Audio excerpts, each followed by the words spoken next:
ketika Allah menakdirkan laki-laki yang jadi pemimpin, ini tidak perlu kemudian menjadi bahan protes misalnya para wanita dan membanding-bandingkan seolah-olah Islam membedakan ya, derajat laki-laki dan wanita.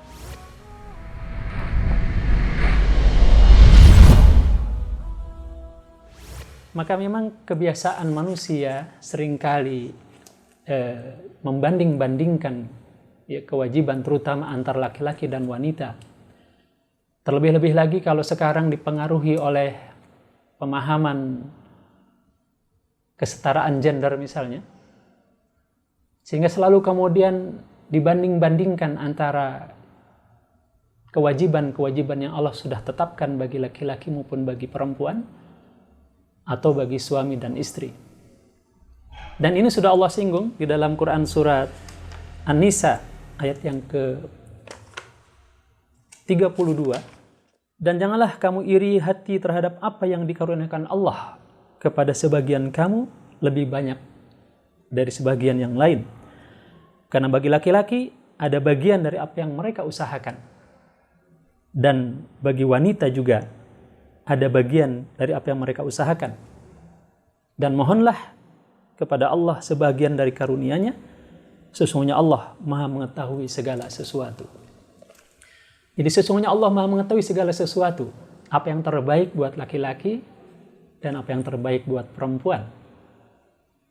Maka sifat membanding-bandingkan kewajiban, apalagi iri terhadap kewajiban yang Allah tetapkan, itu sama saja dengan kita menganggap Allah tidak lebih tahu dari kita, atau kita lebih tahu dan lebih mengerti dari Allah. Na'udzubillah, semua na'udzubillah.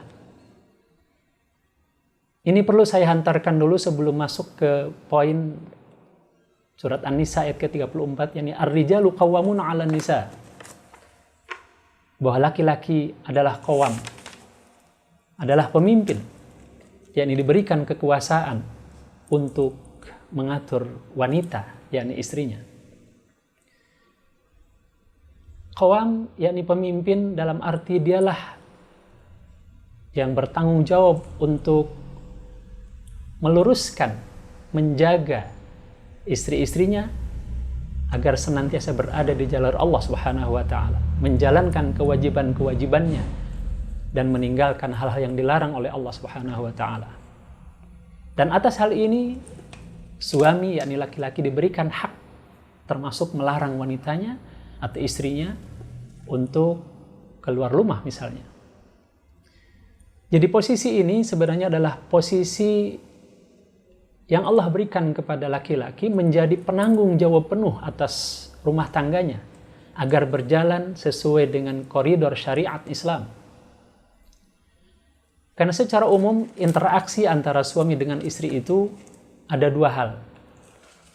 Yang pertama, suami istri adalah sahabat, di mana suami istri saling menghibur, saling menyenangkan, saling bercengkrama, berlaku lemah lembut. Laksana dua orang sahabat yang sangat dekat, saling menjaga perasaan, saling memberi. Tapi sisi lain,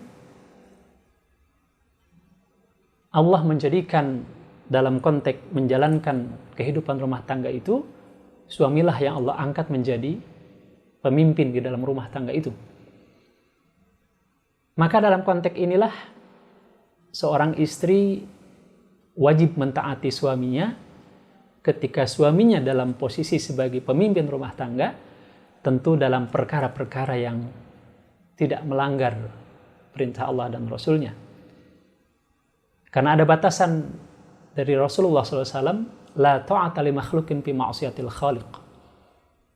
Tidak boleh taat kepada makhluk, termasuk kepada suami, kalau dalam rangka maksiat kepada Al-Khaliq Allah Subhanahu wa taala. Sahabat cinta Quran yang dirahmati Allah, suamilah yang Allah berikan tugas, Allah berikan beban sebagai pemimpin. Sementara istri Allah posisikan sebagai yang dipimpin.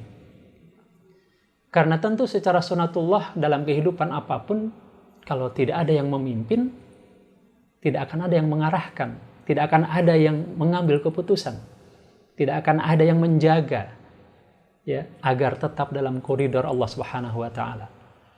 Maka inilah yang tadi di awal saya sampaikan, ketika Allah menakdirkan laki-laki yang jadi pemimpin, ini tidak perlu kemudian menjadi bahan protes misalnya para wanita dan membanding-bandingkan seolah-olah Islam membedakan ya derajat laki-laki dan wanita.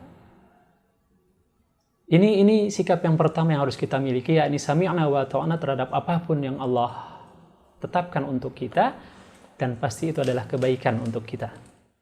Bahkan untuk menguatkan bahwa laki-laki itulah yang Allah tugaskan jadi pemimpin, Allah berikan kewajiban-kewajiban khusus bagi laki-laki yang itu tidak diwajibkan bagi wanita, atau bahkan dilarang bagi wanita.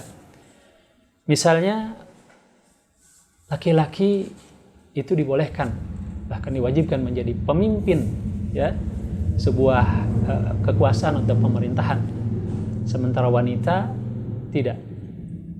Rasulullah SAW bersabda, la yufliha qaumun walau amruhum imru'atan. Tidak akan pernah beruntung suatu kaum yang menyerahkan kepemimpinannya kepada seorang wanita. Hadis riwayat Imam Bukhari.